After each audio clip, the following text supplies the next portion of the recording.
Welcome back to Midnight Narrative, the home of true spine-chilling horror. If you are new here, hit that subscribe button and turn on notifications so you never miss another terrifying tale. Traveling is supposed to be an escape, a chance to see new things, unwind, or connect with loved ones. But as today's stories prove, leaving the safety of your own home can sometimes mean walking straight into a nightmare. Before we begin, I want to ask, where are you watching from tonight? Drop your city, state, or country in the comments below. I love seeing how far across the globe our Midnight Narrative family reaches. Now, lock your doors, turn down the lights, and let's dive into 4 terrifying accounts of travel gone absolutely wrong. I absolutely hate to travel. I especially hate traveling for work. It just disrupts my entire routine. But about a year ago, I had a mandatory business conference that was only a 3-hour drive from my usual office. The area where the conference was being held, a scenic valley town nestled in the Blue Ridge Mountains, is considered beautiful by the people who visit. Since it had such a great reputation, I thought this would be the perfect excuse to bring my wife, Sarah, along with me. Sarah absolutely hates when I travel for work, so this seemed like a rare opportunity to include her and turn a boring business trip into a mini vacation. I figured while I was stuck in meetings during the day, she could enjoy the local sights, go hiking on the mountain trails, shop in the historic downtown area, or just sit around the house and relax. Either way, my meetings wrapped up early, meaning I'd be around every afternoon and night for us to do whatever she wanted. To make it special, we bypassed the standard corporate hotels and rented this cute little rustic cabin that was mostly secluded. It wasn't like it was in the absolute middle of nowhere, but it was definitely separated from the neighboring properties by a dense, thick bunch of pine trees. That first night we arrived, we unpacked and looked around the house. I distinctly remember Sarah looking out the large bay window and saying that she would love to buy a house exactly like this one day. Even though it was relatively small, it had a massive, sprawling basement that was completely filled with old storage boxes and covered furniture. It felt charming.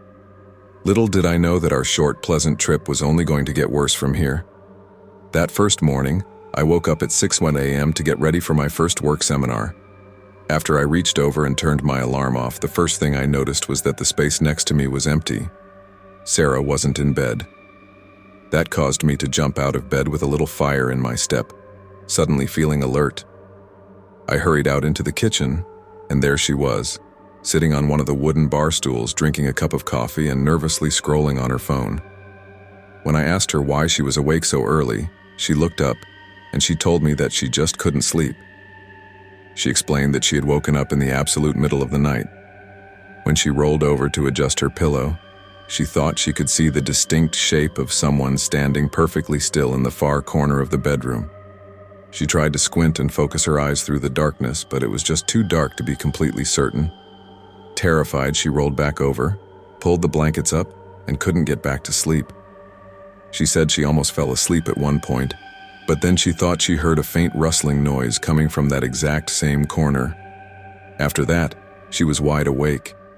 She told me she just couldn't shake the heavy, suffocating feeling that someone was watching her. At 5 a.m., she couldn't take it anymore, so she got up, made coffee, and had been sitting out in the kitchen ever since. I felt absolutely terrible for her. I could see the sheer exhaustion written all over her face, and I could even see that she was still a little visibly shaken and scared. I got ready for work, and before I walked out the door, I asked if she was going to be okay staying there. She told me that she was just going to get ready herself and go explore the downtown shops while I was at my work obligation. She openly admitted she didn't want to stay at the cabin alone any longer than she absolutely needed to. As I was getting ready to leave, she was laying out her clothes on the bed to wear after her shower. I kissed her goodbye, and I heard the water turn on as she jumped in the shower. According to her, when she got out of the shower 15 minutes later, she noticed that her clothes on the bed were arranged slightly differently from how she had left them. Instead of being folded neatly and stacked on top of each other, the shirt and jeans were half folded and just thrown out into a single messy row across the mattress. Her heart started racing. She was entirely on edge, but she forced herself to believe it must have just been her hyperactive imagination. She started getting dressed quickly, but then she realized she couldn't find her socks.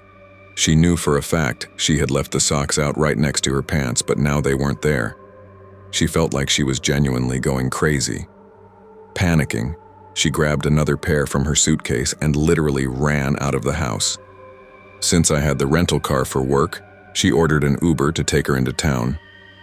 Later that morning, I could tell something was deeply off. When she was texting me throughout the day, I was getting these blunt, one-word answers, and that is completely unlike her. Thankfully, I got out of my work meeting early, so I drove into town and met Sarah for lunch at a little diner. She looked pale and unwell. This is where she finally broke down and told me about the clothes situation on the bed and how her socks had just magically gone missing. I honestly didn't know what to say. I believed her completely, but I just didn't have a logical solution or any idea what could actually be happening. Since I was officially done with work for the day, we decided to spend the rest of the afternoon walking around town together, and we actually had a great time. By the time night rolled around, we had dinner back at the cabin, and Sarah looked much better. Whatever weirdness was happening earlier and bothering her looked like it was completely over now. We went to bed, and I figured the worst was behind us. I was wrong. In the absolute middle of the night, Sarah violently shook me awake. She whispered that she heard a weird noise. The second I sat up and listened, I could hear it as well. It sounded like the distinct, heavy thud of someone walking around on the hardwood floors in the main area of the house. I could feel her entire body shaking next to me. She begged me not to leave the bedroom, but I needed to know if someone was inside the house with us. I grabbed a heavy flashlight, quietly walked out into the dark hallway, and searched the house. The only thing I noticed out of the ordinary was that the hallway closet door was wide open. Now, I know this sounds stupid, but I assumed the door had just unlatched and swung open on its own. I know it's unlikely, but I've lived in old houses where doors do that all the time. I completely rationalized the situation in my head, convincing myself that the heavy clicking sound we heard must have just been the latch of the door popping open. I even shined my flashlight inside the closet just to be absolutely sure, and it was completely empty. I went back to the bedroom and told my wife the house was totally clear and that we had nothing to worry about. But Sarah had it fixed in her mind that something was terribly wrong. She couldn't sleep a wink.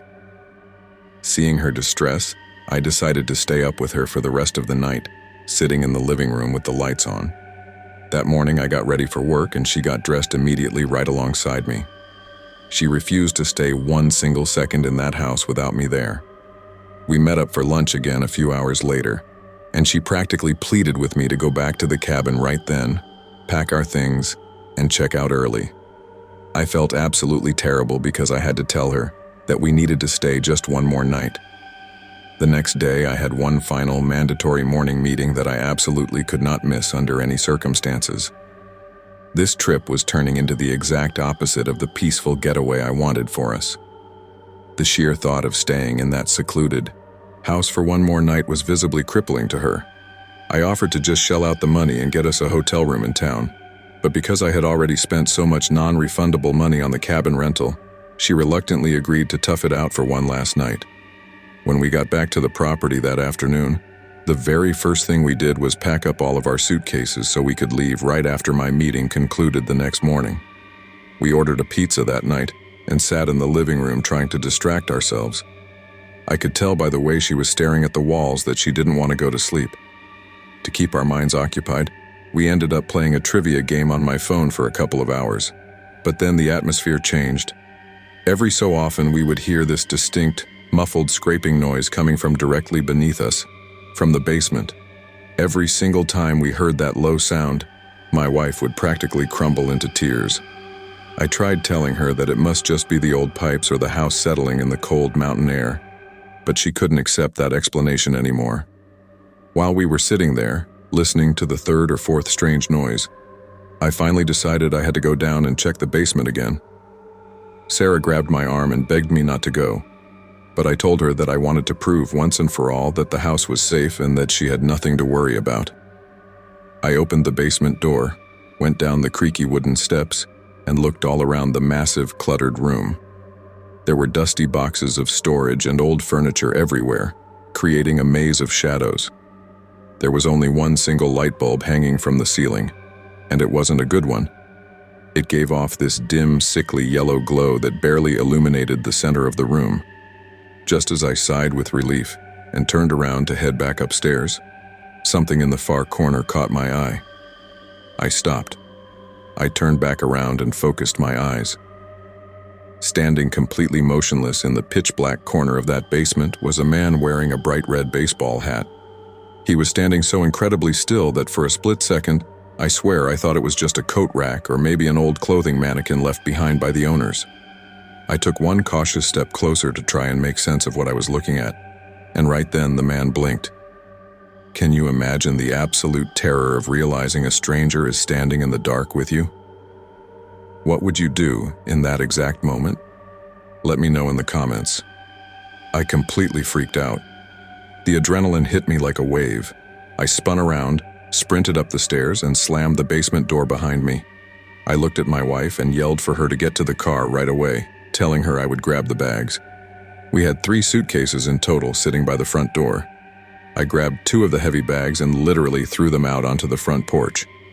Sarah ran past me, grabbed the bags, and started loading them into the car while I ran back inside to grab the final suitcase. I ran down the short hallway to the bedroom, yanked our phone chargers out of the wall, and grabbed the last bag off the bed. As I turned around to sprint back to the front door, I froze for a fraction of a second.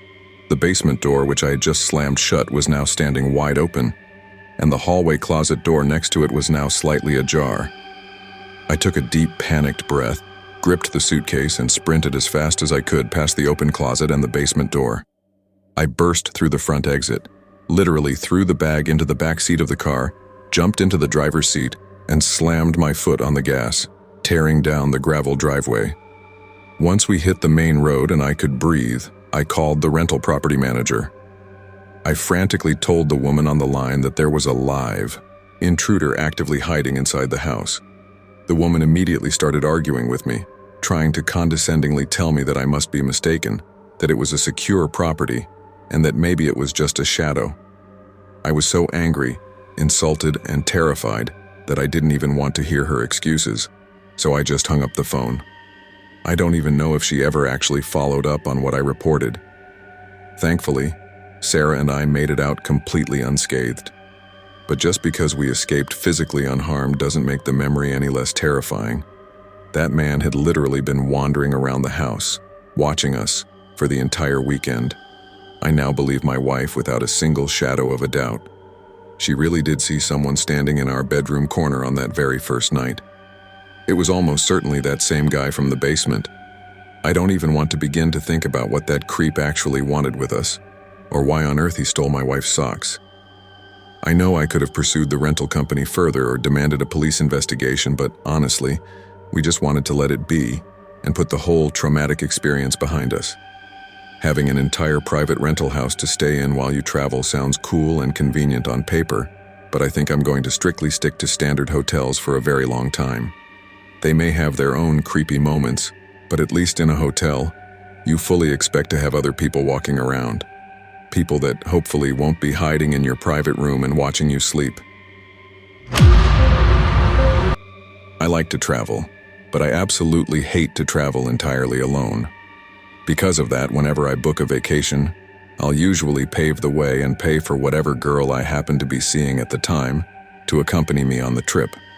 One of my more memorable vacations was a trip to Costa Rica with a girl named Julie, whom I had been dating for a few months.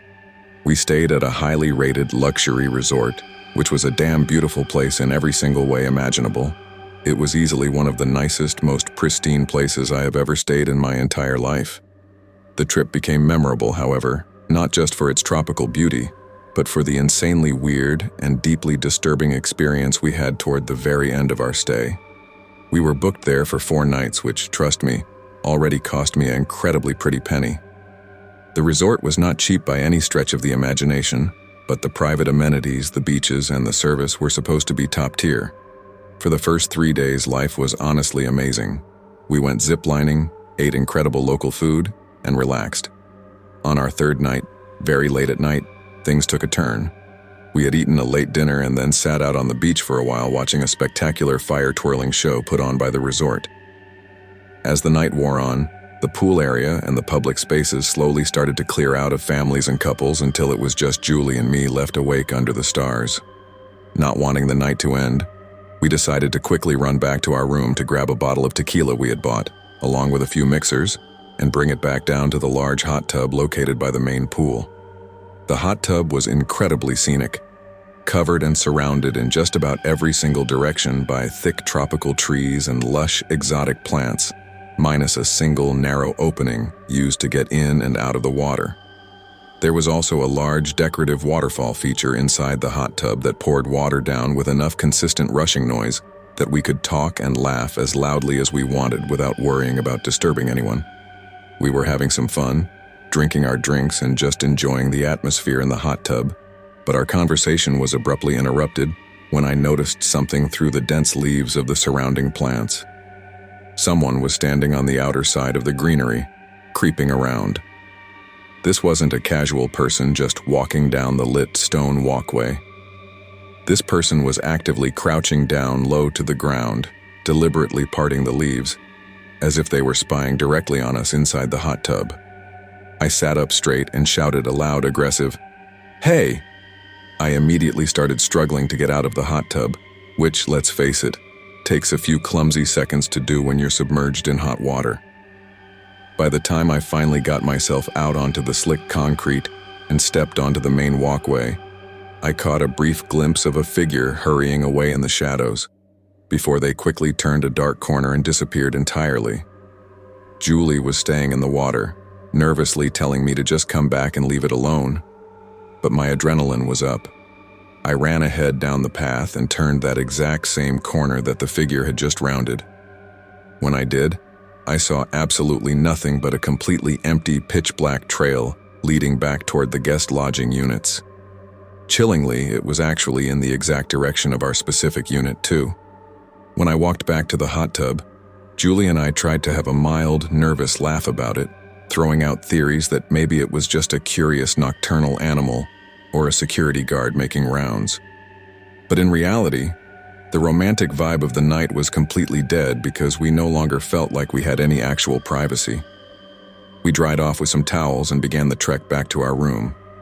To get from the main pool section back to the individual lodging units, you had to walk down a long dirt path that was kept pretty dark at night to preserve the natural resort ambiance. The path ran directly between the concrete guest buildings on the left side and a thick wild jungle wall on the right side. When we got directly across from our specific unit, which luckily was located on the first floor, we heard a sudden, violent rustling coming from deep within the right side of the jungle. Now, this was a tropical jungle, and there are obviously wild animals everywhere, so you expect to hear minor rustling and chirping throughout the night. But this specific rustling stood out instantly because it sounded much bigger, heavier, and more intense. It sounded undeniably human-made. Julie clamped her hand onto my arm, completely terrified, and whispered, "Let's go inside, please." I wanted to make sure we weren't being followed, so I told her to go ahead and handed her our wooden electronic key card. As she hurried to the door, I took a step closer to the edge of the path, peering into the dark jungle foliage, and right then, I started to hear a bizarre buzzing sound. It didn't sound like a cicada, a bug, or any known animal. It sounded exactly like a human being making a low, rhythmic grumbling or buzzing vibration with the back of their throat. It was deeply unsettling. A second later, whatever or whoever was hiding in there suddenly scattered away, crashing deeper into the thick jungle brush, and I was left standing on the path with my heart beating in my throat. I turned around, hurried to follow Julie inside the room, and slammed the heavy door shut behind me, locking it instantly. She hadn't heard the strange throat-buzzing sound from where she was standing, but she had distinctly heard the heavy footsteps scurrying away. It officially felt like someone was actively stalking us on the property. We tried to shake it off and just went to bed, rationalizing that no one could get into a securely locked resort room. Have you ever felt like you were being watched while on vacation? How did you handle it? Tell me your stories in the comments below. The next day, while we were lounging on beach chairs by the ocean, we spotted one of the resort supervisors. We decided to tell him about the weird encounter by the hot tub and the jungle path last night, presenting it just as a friendly warning so they could alert security about strange behavior around the guest rooms. The worker nodded, thanked us, and said he would look into it. We stayed out on the beach for a few more hours to relax. During that time, a man dressed in the standard khaki uniform of a resort employee casually walked up to our lounge chairs holding a professional DSLR camera. He smiled warmly and politely told us to smile and pose for a promotional resort photo. Not thinking anything of it, we smiled and posed. He snapped the picture, nodded, said a brief "thanks," and walked away toward the main building. We sat up and watched him, fully expecting him to go up to the other couples and families lounging on the beach to take more pictures. But to our absolute confusion, the guy didn't stop for anyone else. He walked straight past dozens of guests and completely vanished around the side of the pool. It was also worth noting that every single other employee working at this tropical resort was a local Costa Rican. This specific photographer dude was white. Now listen, that's obviously not the craziest thing in the world, but this guy was shockingly pale, way whiter than Julie and me, which we both noted as a strange detail amongst ourselves. Skipping ahead to that final night, things initially seemed nice. We got a great dinner, watched a beautiful sunset, explored the resort grounds a bit more, and relaxed. We had an incredibly early flight the next morning, so we decided to call it a night pretty early. We were thoroughly exhausted from the sun and fell asleep easily. However, in the early hours of the morning, I abruptly woke up to a still, pitch-black room. It had to be somewhere between 12 a.m. and 1:30 a.m. I woke up facing the large outdoor patio. Our luxury suite had a private patio with a massive glass sliding door, and the entire patio area was fully screened off with heavy mesh to prevent tropical bugs from getting into the room. Because it was a nice night, we had left the glass sliding door wide open so we could fall asleep to the natural sounds of the ocean waves and the jungle animals outside. But as I lay there, I heard a very different, distinct sound coming from right outside the mesh screen. It was a faint, electronic beep. I initially thought my mind was playing tricks on me, or that it was some strange bird, but then I heard a mechanical click followed by another beep. I was suddenly 100% sure of what it was. It was the unmistakable shutter and focus beep of a digital camera. I sat bolt upright in bed, my heart hammering. Looking through the darkness toward the patio screen, I could see the distinct, solid black silhouette of a man standing perfectly still on the other side of the mesh, pointing a camera directly at our bed. I furiously shouted, "Hey!" making my voice sound as angry and intimidating as possible, though deep down I was utterly terrified. The moment I yelled, the black silhouette dropped the camera, turned around, and ran away into the absolute darkness of the resort grounds. The shouting woke Julie up and she was in a panic. I told her the absolute truth of what I had just witnessed. I marched over, violently slammed the heavy glass patio door shut, locked it, and immediately called the front desk. I made a very loud, frantic, and anxious report of what had just happened and demanded that they send security to our room right away. An employee arrived about 10 minutes later. I opened the door and angrily explained everything. The stalker by the hot tub the night before, the strange white man with the camera on the beach during the day, and now this freak taking photos of us sleeping through our patio screen. The employee listened with a worried expression and flatly stated that the resort absolutely does not have photographers walking around taking pictures of guests, especially not on the beaches or near rooms. That chillingly confirmed it. It was the exact same person. In fact, it might have been the same absolute freak stalking us for the past 2 full days. I furiously demanded a new room because we felt completely unsafe in a ground floor suite with an accessible patio.